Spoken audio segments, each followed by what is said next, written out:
తెలుగు రాష్ట్రాల్లో వరుసగా జరుగుతున్న బస్సు ప్రమాదాలు ప్రయాణికుల్ని ఆందోళన చెందేలా చేస్తున్నాయి. ఇప్పుడు మరొక బస్సు ప్రమాదానికి సంబంధించిన డీటెయిల్స్ నేను మీకు చెప్తున్నాను. ఒక ఆర్టీసీ బస్సు అదుపు తప్పింది. ఈ ప్రమాదంలో 30 మందికి తీవ్ర గాయాలయ్యాయి. డ్రైవర్ పరిస్థితి విషమంగా ఉన్నట్లుగా తెలుస్తోంది. గాయాలైన వారిని ఉట్నూరు ప్రభుత్వ ఆసుపత్రికి తరలించి ట్రీట్మెంట్ అందిస్తున్నారు. ఆదిలాబాద్ నుంచి ఆసిఫాబాద్ వెళ్తున్నటువంటి బస్సు, ఆర్టీసీ బస్సు షాంపూర్ బ్రిడ్జ్ పై నుంచి వాగులో పడిపోయినట్లుగా తెలుస్తోంది. బ్రిడ్జి ఇరుకుగా ఉండడం వల్లే ఈ ప్రమాదం జరిగింది అంటూ అక్కడ ఉన్నటువంటి ప్రత్యక్ష సాక్షులు చెబుతున్నారు. ఒక్కసారి మీరు చూడొచ్చు విజువల్స్లో, బ్రిడ్జ్ మీద నుంచి ఒక్కసారిగా ఆ పక్కన ఉన్నటువంటి వాగులోకి పడిపోయింది బస్సు. ఆ ఫ్రంట్ పార్ట్ అంతా కూడా పూర్తిగా డ్యామేజ్ అయిపోవడాన్ని మనం గమనించవచ్చు. మోస్ట్లీ ఇంపాక్ట్ అంతా కూడా ముందు భాగం మీద, అంటే అప్సైడ్ డౌన్ పడిపోయినట్లుగా మనకు తెలుస్తోంది. ఆ ఫ్రంట్ పార్ట్ డైరెక్ట్గా హిట్ అవ్వడంతో ఈ కార్నర్ పార్ట్, ఈ ముందు భాగం అంతా కూడా తీవ్రంగా దెబ్బతింది. అలాగే 30 మంది ప్రయాణికులు తీవ్రంగా పడ్డారు అంటున్నారు. అలాగే మెయిన్ డ్రైవర్ కండిషన్ చాలా సీరియస్గా ఉన్నట్లుగా తెలుస్తుంది. మేజర్ ఇంపాక్ట్ అంతా కూడా బస్సు ఫ్రంట్ పార్ట్ మీద ఉండడంతో డ్రైవర్ మీద బాగా ప్రభావం చూపించినట్లు కనపడుతుంది. ఈ నేపథ్యంలో డ్రైవర్ కండిషన్ చాలా సీరియస్గా ఉందంటున్నారు. ఇప్పుడు అక్కడికి చేరుకున్నటువంటి అధికారులు సహాయక చర్యలు చేయడాన్ని మనం చూస్తున్నాం. ఈ ఘటనకు సంబంధించి డీటెయిల్స్ తెలుసుకుందాం. బ్రిడ్జ్ ఒకవేళ ఇరుగ్గా ఉండడమే కారణమా, ఇంకేమైనా కారణాలు ఉన్నాయా అనేది తెలుసుకుందాం. మా ప్రతినిధి రవి లైవ్లో జాయిన్ అవుతున్నారు. రవి, రీజన్ ఏంటి ఎగ్జాక్ట్గా? బ్రిడ్జ్ ఇరుకుగా ఉంది అని చెప్పేసి అక్కడ ఉన్నటువంటి స్థానికులు చెప్తున్నట్లుగా తెలుస్తోంది. మరి ఆ బ్రిడ్జ్ మీద నుంచి ఇప్పుడే వెళ్తుందా బస్సు? రెగ్యులర్గా వెళ్తున్నట్లయితే ఇప్పుడు ప్రత్యేకంగా సమస్య ఎందుకు వచ్చింది? నందు, ఆ ప్రధాన సమస్య అక్కడ ఉన్న బ్రిడ్జ్ ఇరుకుగా ఉంది. ఇప్పటికే పలుసార్లు అధికారులకు కూడా ఫిర్యాదు చేసిన పరిస్థితి. ఎక్కడ కూడా సేఫ్టీ ప్రికాషన్స్ అక్కడ బ్రిడ్జ్కి లేదు. తర్వాత R&B అధికారులు కూడా చాలా క్లియర్ గా నిర్లక్ష్యం వహించారని చెప్పక తప్పదు. ప్రభుత్వం కూడా ఈ అంశంలో చాలా కాలంగా ఈ డిమాండ్ ఉన్నప్పటికీ ప్రజాప్రతినిధులు జెడ్పీ సమావేశాల్లో రేజ్ చేసినప్పటికీ ఒక క్లారిటీ రాలేదు.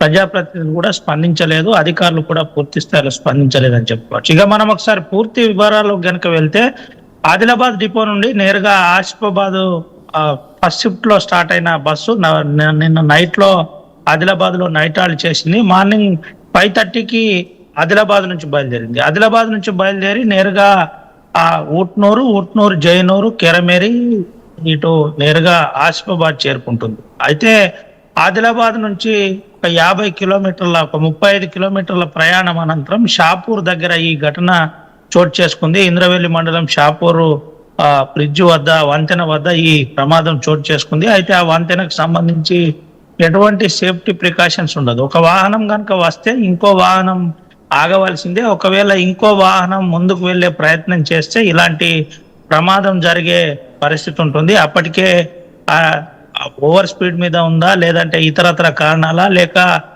కొంత ఉదయం సమయం కాబట్టి ఏదైనా ఇబ్బందికర పరిస్థితి ఏర్పడిందా, పూర్తి సమాచారం రావాల్సి ఉంది. కానీ షాపూర్ వంతెన వద్ద, లో వంతెన వద్ద నేరుగా పడిపోయిన పరిస్థితి కనబడింది. ఆ వంతెన అంశంలో ఇప్పటికే పలుసార్లు యాక్సిడెంట్ కూడా అక్కడ వరుసగా జరిగాయి. అయితే అక్కడ జరిగిన యాక్సిడెంట్ లో 30 మంది, బస్సు యాక్సిడెంట్ లో 30 మందికి గాయాలయ్యాయి. వారిని నేరుగా ఉట్నూరు ప్రభుత్వ ఆసుపత్రికి తరలించారు. డ్రైవర్ పరిస్థితి విషమంగా ఉందని చెప్పారు. ఇప్పటికే చేయి ఫ్రాక్చర్ తో పాటు కొన్ని ప్రధానమైన ఫ్రాక్చర్స్ ఉన్నాయని చెబుతున్న పరిస్థితి కనబడుతుంది. మనం RTV ఎక్స్క్లూజివ్ విజువల్స్ కూడా చూడొచ్చు. అంటే బస్సు ఏ స్థాయిలో కింద పడిపోయింది, ఎంత ఆ నాలాలో పడ్డ అంశం కూడా చూపెట్టే ప్రయత్నం చేస్తున్నాం. అయితే ఈ అంశం అంతా కూడా ఇంత సీరియస్ గా జరిగిన, ఒక రకంగా అదుపు తప్పిన బస్సు ప్రమాదంలో చాలా మంది ఆ ఇబ్బందికర పరిస్థితులు ఎదుర్కోవాల్సి ఉండే. కానీ ఆ డ్రైవర్ అప్రమత్తం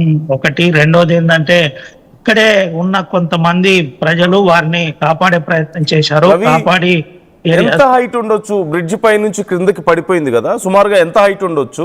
అండ్ డ్రైవర్ కండిషన్ సీరియస్ గా ఉంది అంటున్నారు. ప్రజెంట్ సిచ్యువేషన్ ఏంటి? డాక్టర్స్ 14 ఫీట్ల పైన ఉండొచ్చు. అయితే ఈ లో లెవెల్ వంతెన కింద దీన్ని ఇటీవల R&B అధికారులు గుర్తించారు. దీనిపై కొంత ఇప్పటికే DPR తయారు చేశారు. తయారు చేసి వంతెన నిర్మించాలని ప్రపోజల్ పెట్టినప్పటికీ పైనుంటి సమాచారం రాలేదని అధికారులు చెబుతున్న పరిస్థితి కనబడుతుంది. అయితే 14 ఫీట్ల హైట్ నుండి నేరుగా ఆ చిన్న ఏదైతే వాగుందో ఆ వాగులో నేరుగా బస్సు అదుపు తప్పి పడింది.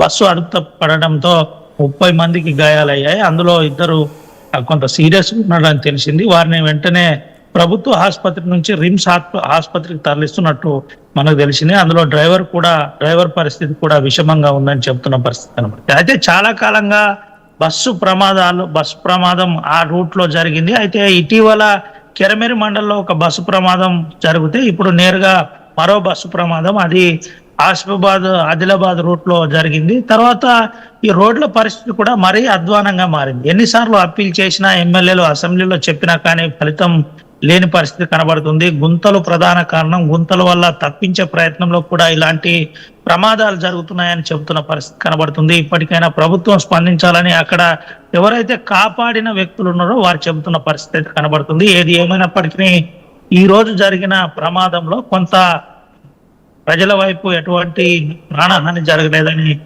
చెప్తూ కొంత సంతోషం వ్యక్తం చేస్తున్న పరిస్థితి కనబడుతుంది. ఇప్పటికైనా ఆ వంతెనపై ప్రభుత్వం దృష్టి సాధించాలని చెబుతున్న పరిస్థితి కనబడుతుంది. రైట్, ఎప్పటికప్పుడు అప్డేట్స్ అందిస్తుండండి విచారణకు సంబంధించి, అలాగే హాస్పిటల్లో ఉన్నటువంటి డ్రైవర్ హెల్త్ కండిషన్కి సంబంధించి. Thanks for the details Ravi. So మొత్తం మీద బ్రిడ్జ్ సరిగా లేకపోవడంతో, చాలా ఇరుకుగా ఉండడంతో, ఒకసారి కింద ఉన్నటువంటి విజువల్ మీరు చూడొచ్చు, పైన బ్రిడ్జ్ మీకు కనిపిస్తుంది. అలాంటి ఒక బ్రిడ్జ్ మీదుగా బస్సు వెళ్తుంది. ఒకసారి పీసీఆర్ అవకాశం ఉంటే ఆ బ్రిడ్జిని క్లియర్గా చూపించే ప్రయత్నం చేయండి. ఇంతకుముందు మనం ప్లే చేసిన విజువల్ ఒకసారి ఆ బ్రిడ్జ్ మీద నుంచి మీరు చూడొచ్చు. బ్రిడ్జి చాలా ఇరుకుగా ఉండడం వల్ల, చాలా చిన్న బ్రిడ్జ్ అవ్వడం వల్ల బస్సు అదుపు తప్పినట్లుగా తెలుస్తుంది. ఏదో ఒక ఎడ్జ్లో కొంచెం ఆ బ్యాలెన్స్ మిస్ అయినా. ఇక్కడ ఒక్కసారి ఆపండి. అదిగో మీరు చూడొచ్చు, ఆ బ్రిడ్జ్ చూడండి ఎంత ఇరుకుగా ఉందో, ఎంత వీక్గా ఉందో మనకు అర్థమవుతుంది. ఎప్పటిదో బ్రిడ్జ్, ఆ బ్రిడ్జిని కడతామని చెప్పేసి అధికారులు లేదంటే నాయకులు చెప్తూనే ఉన్నారే తప్ప అక్కడ బ్రిడ్జ్ మాత్రం రాలేదు. ఇప్పుడు ఇంత పెద్ద ప్రమాదానికి కారణమైంది. ఖచ్చితంగా ఆర్టీసీ డ్రైవర్స్ అంటే చాలా ఎఫిషియెంట్ డ్రైవర్స్ ఉంటారు, చాలా జాగ్రత్తగా ఉంటారు, వెల్ ట్రైన్డ్ ఉంటారు. అప్పటికీ రెగ్యులర్గా అదే బ్రిడ్జ్ మీద రాకపోకలు జరుగుతున్నాయి. ఇది ప్రమాదం, ఏదో ఒక రోజు నష్టం జరుగుతుందని చాలాసార్లు అధికారులకి విన్నవించుకున్నా సరే, నాయకులకి విన్నవించుకున్నా సరే, ఇంతవరకు ఆ బ్రిడ్జ్ విషయంలో ఎలాంటి పురోగతి కనిపించకపోవడం ఇప్పుడు ఈరోజు ఇంత పెద్ద ప్రమాదానికి కారణమైంది. 30 మంది ప్రయాణికులు గాయపడ్డట్లుగా తెలుస్తుంది. అన్నిటికీ మించి ఆ ప్రయాణికులను కాపాడడం కోసం బస్సుని జాగ్రత్త చేయడానికి ప్రయత్నించినటువంటి చివరికి ఆ డ్రైవరే ఇప్పుడు సీరియస్ కండిషన్లో ఉన్నట్లుగా మనకు సమాచారం అందుతుంది. And you can see the bus condition. ఒకసారి డైరెక్ట్గా హిట్ అయింది ఫ్రంట్ పార్ట్. ఈ నేపథ్యంలోనే major impact and first impact ఖచ్చితంగా డ్రైవర్ మీద ఉంటుంది. ఇప్పుడు డ్రైవర్ పరిస్థితి ఎలా ఉంటుందో చెప్పలేమంటున్నారు. అండ్ ప్రయాణికులకు కూడా కొద్దిపాటి గాయాలయ్యాయి. అయితే ప్రాణాపాయ స్థితి లేదు అంటూ తెలుస్తోంది. కొద్దిపాటి గాయాలతో బయటపడ్డారు. ఇటు ప్రయాణికులు, అధికారులు అందరూ కూడా ఇప్పుడు ఆందోళన వ్యక్తం చేస్తున్నారు. ఆర్టీసీ నుంచి సైతం ఈ విషయంలో ఆందోళన వ్యక్తం అవుతుంది. ఇన్ని రోజులుగా బ్రిడ్జ్ విషయంలో మేము డిమాండ్ చేసినా మీరు పట్టించుకోలేదు, చివరికి ఇలాంటి నష్టం జరిగింది, ఏం చేయాలని చెప్పి అడుగుతున్నారు. ఏం సమాధానం చెప్తారు నాయకులు? ఆ బ్రిడ్జ్ చూశారు కదా, చాలా పలచగా ఉంది, చాలా ఓల్డ్గా ఉంది, ఇరుకుగా ఉంది. ఇంత పెద్ద వెహికల్స్ ఎలా తిరుగుతాయి ఆ బ్రిడ్జ్ మీద నుంచి? మోర్ ఆఫ్ కనీసం సైడ్ రైలింగ్స్ కూడా సరిగా లేవు ఆ బ్రిడ్జ్కి, సేఫ్టీ మెజర్స్ కూడా లేవు. ఏదైనా వెహికల్ ఒకవేళ అలాంటి ప్లేస్లో, అలాంటి బ్రిడ్జెస్ మీద, రోడ్స్ మీద వెళ్తున్నప్పుడు పక్కన ఖచ్చితంగా బ్యారియర్స్ ఉండాలి కదా, రైలింగ్ లాంటిది ఏదో ఒకటి ఉంటుంది కదా. ఏదైనా అనుకోకుండా అదుపు తప్పినా సరే కింద పడిపోకుండా ఉండడం కోసం. అలా కూడా సరిగా లేదు. ఏదో ఒక 1 ఫీట్ వరకు చిన్న గోడ లాంటిది ఏదో కట్టారు, 1 ఫీట్ 1.5 ఫీట్. ఇలాంటి వెహికల్స్ ఎలా అవుతాయి అలాంటి చిన్న సపోర్ట్కి? ఇప్పుడు అధికారులు అక్కడ చర్యలు తీసుకుంటున్నారు.